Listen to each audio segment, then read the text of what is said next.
Depuis très longtemps, les femmes sénégalaises, notamment celles de la Casamance, s'activent dans l'autofinancement informel à travers les tours ou tontines. Cette solidarité interne est une bonne chose, mais son mécanisme ne permet pas à toutes les femmes d'en tirer profit. C'est pour cette raison que le maire de Sindian a décidé de développer le système des associations villageoises d'épargne et de crédit appelé AVEC. Nous nous sommes réunis avec les femmes pour leur dire qu'on va réformer ce système de tontine périodique où une femme récupère à chaque séance et se met à rembourser par la suite. Et celles qui n'ont pas reçu se mettent à attendre leur tour. Ça peut être 1 an.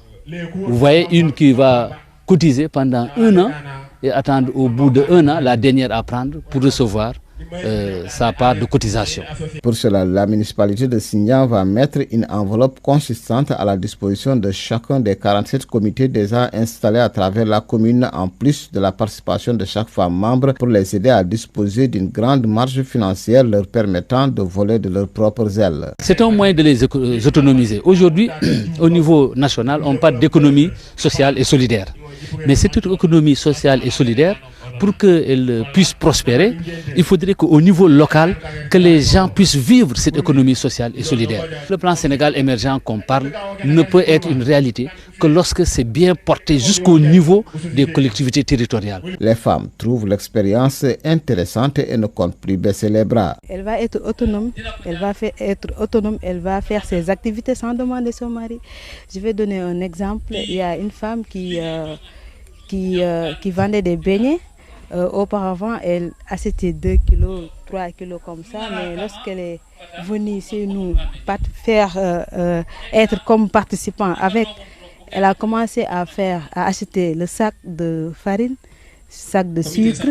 Elle a fait des bénéfices beaucoup plus importants qu'auparavant.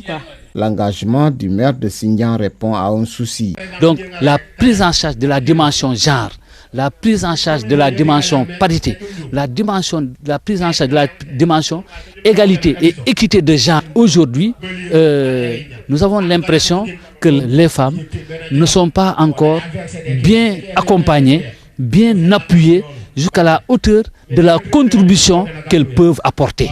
Je ne dis pas qu'elles ne sont pas appuyées. Elles sont appuyées, mais je pense qu'elles ne sont pas appuyées à la hauteur de la contribution qu'elles peuvent apporter dans le domaine du développement. Ce système de financement permettra aux femmes de valoriser toutes les potentialités locales. Dans tous les domaines, il y a des potentialités inexplorées, des potentialités qui n'ont pas fini d'être mises en valeur parce que tout simplement, c'est le financement qui manque, l'accompagnement qui manque.